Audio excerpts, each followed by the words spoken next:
Om Swastiastu. Ya, perkenalkan nama saya Komang Ramadi Putra.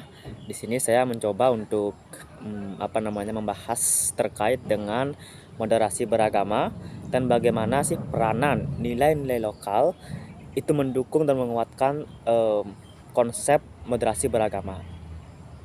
Moderasi beragama sebagaimana yang kita ketahui itu digagas oleh Kementerian Agama dengan tujuan untuk memoderasi cara beragama. Jadi cara beragama bukan beragamanya. Nah, kata moderasi ini berarti jalan tengah. Jadi moderasi beragama adalah bagaimana setiap pemeluk agama itu mengambil jalan tengah di dalam cara beragamanya. Jadi tidak terlalu ke kiri atau tidak terlalu ke kanan, di tengah. Yang dimaksud terlalu ke kiri yaitu bagaimana setiap pemeluk agama itu ya abai, lalai, tidak peduli terhadap ajaran agama. Kemudian yang dimaksud terlalu ke kanan itu adalah bagaimana pemeluk agama terlalu ekstrim menjalankan agamanya sampai pada mendiskriminasi, mendiskreditkan, mengeksploitasi, memarginalisasi atau mungkin mengganggu ketentraman cara beragama umat lain. Dengan kata lain, kata kuncinya adalah mengganggu kenyamanan beragama umat lain, cara beragama umat lain. Nah, moderasi bagaimana setiap pemeluk agama atau umat agama itu menjalankan agamanya ya, tidak terlalu ke kiri, tidak terlalu abai, tidak terlalu ekstrim sehingga menyakiti pihak lain. Nah, itulah dalam pandangan saya tujuan dari moderasi beragama ini.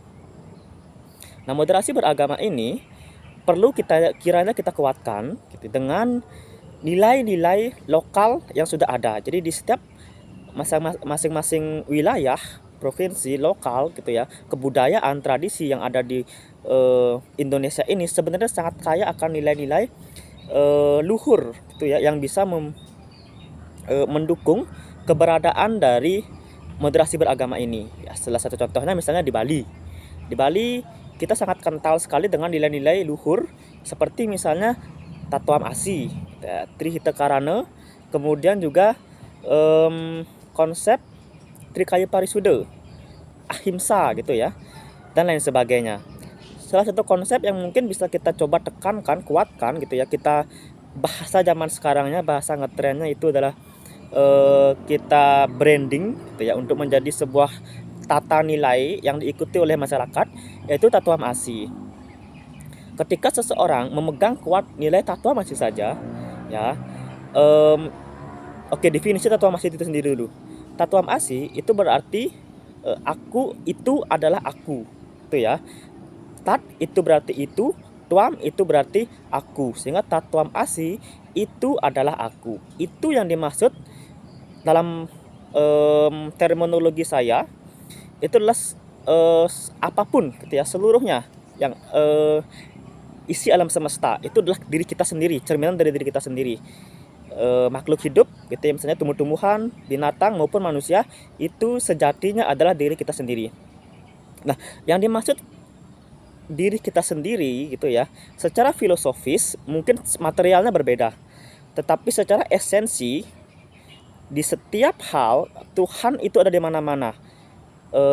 Wiapi wiapaka nirwikara, Tuhan ada di mana-mana serta meresapi segala sesuatunya. Sehingga karena Tuhan ada di mana-mana dan Tuhan meresapi segala sesuatu dan alam semesta ini merupakan perwujudan dari Tuhan, maka konsep Tatuam Asi itu adalah aku. Ini menjadi suatu hal yang pasti gitu ya.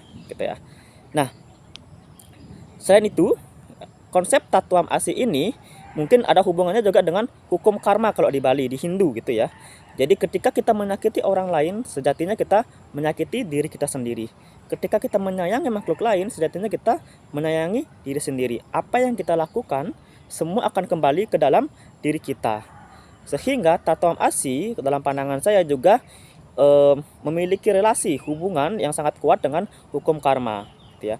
Makanya di Hindu ketika kita menguatkan nilai-nilai Tatuam Asi ini, bagaimana kita menjabarkan nilai-nilai Tatuam Asi ini sehingga masyarakat mengerti dan bisa mengimani nilai-nilai ini, maka hal-hal yang tidak diinginkan baik ekstrim kiri maupun ekstrim kanan, atau hal yang menjadi tujuan bersama, moderasi beragama itu bisa kita terapkan dengan baik. Itu. Nah, selanjutnya di Bali juga memiliki nilai Trihita Karana. Trihita Karana ini bagaimana kita menciptakan sebuah keharmonisan, yaitu dengan menjaga gitu ya, 3 hal yang harus kita lakukan, yaitu bagaimana kita menjaga dengan menjalin hubungan yang baik dengan Tuhan gitu, entah dengan berdoa gitu. Kalau di Bali misalnya ada piodalan, kalau di umat lain mungkin dengan cara ibadahnya masing-masing gitu ya. Kemudian yang kedua ada menjalin hubungan yang baik, harmonis dengan sesama manusia, di mana sesama manusia kita harus saling menjaga hubungan yang baik sehingga terciptanya harmonis. Yang terakhir juga menjaga hubungan harmonis dengan alam lingkungan dan alam sekitar. Nah, manusia tidak bisa hidup tanpa alam, dan alam tentu bisa hidup tanpa manusia. Sehingga dengan kata lain, manusialah yang membutuhkan alam. Jadi ketika kita menerapkan 3 konsep filosofis ini, yaitu Trihita Karana ini, maka keharmonisan, kebahagiaan itu bisa terwujud. Nah, konsepsi Trihita Karana ini sebenarnya sudah menjadi mendarah daging di Bali gitu ya. Bagaimana Bali secara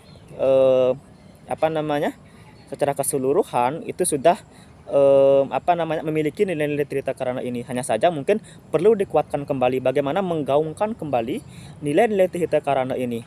Ketika setiap orang sudah menjaga hubungan yang baik dengan Tuhan, menjalin hubungan yang baik itu dengan sembahyang, mempelajari kitab-kitab ajaran-ajarannya dan lain sebagainya. Serta yang kedua selanjutnya, ketika manusia itu berhasil menjalin hubungan yang baik dengan sesama manusia dan juga menjalin hubungan yang baik dengan alam gitu ya, tidak merusak alam, maka keharmonisan, kebahagiaan ini benar-benar bisa kita rasakan.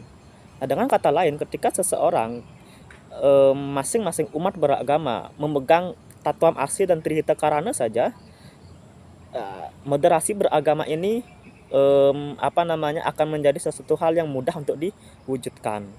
Itu dari pandangan saya. Jadi kesimpulannya adalah bagaimana sekarang gitu ya, kita selaku, mungkin saya juga mengajak seluruh teman-teman yang menonton video ini, bagaimana kita membranding kembali gitu ya nilai-nilai Tatuam Asi dan juga Trihita Karana ini, sehingga sehingga masyarakat tahu dan juga masyarakat mau mengimani, mau menerapkan nilai-nilai ini. Tentu tidak mudah gitu ya. Jadi ketika misalnya kita tidak menyakiti orang lain, nah itu sesuatu yang mudah untuk dibicarakan, tapi dalam praktiknya adalah sesuatu hal yang sangat tidak mudah. Nah, ini tugas bersama. Nah, mungkin dalam praktiknya bagaimana menerapkan nilai-nilai Tatuam Asi ini diperlukan adanya seminar-seminar, kemudian diperlukan adanya sebuah kegiatan yang mengusung tema Tatuam Asi, dan di dalamnya kegiatan-kegiatan itu tercantum nilai Tatuam Asi dan dikuatkan gitu ya, dan lain sebagainya. Inilah tugas kita bersama. Kita di Indonesia memiliki nilai luhur, nilai-nilai budi pekerti yang ada di masing-masing setiap daerah yang sangat kaya. Nah, untuk menguatkan moderasi beragama, marilah kita kembali menggaungkan nilai-nilai yang ada di masing-masing daerah. Di Bali contohnya misalnya Tatuam Asi itu, dan juga Trihita Karana. Sebenarnya ada banyak nilai-nilai yang mungkin bisa kita gunakan, kita gaungkan kembali untuk mewujudkan moderasi beragama, untuk melakukan moderasi beragama ya, sehingga terwujudnya manusia yang sesuai dengan nilai-nilai Pancasila itu sendiri. Demikian yang bisa saya sampaikan, hanya sharing. Mohon maaf apabila ada hal-hal yang kurang berkenan, dan jika apa yang saya katakan mungkin tidak berkenan di hati para penonton semuanya, mohon maaf. Ini hanyalah sebuah sharing, dan saya juga terbuka terhadap kritik. Jadi jika ingin kritik silakan mengunjungi akun saya, akun IG mungkin Putra Ramadi, dan juga Facebook Ramadi Putra. Demikian, terima kasih. Saya tutup dengan Paramasanti. Om Santi Santi Santi Om.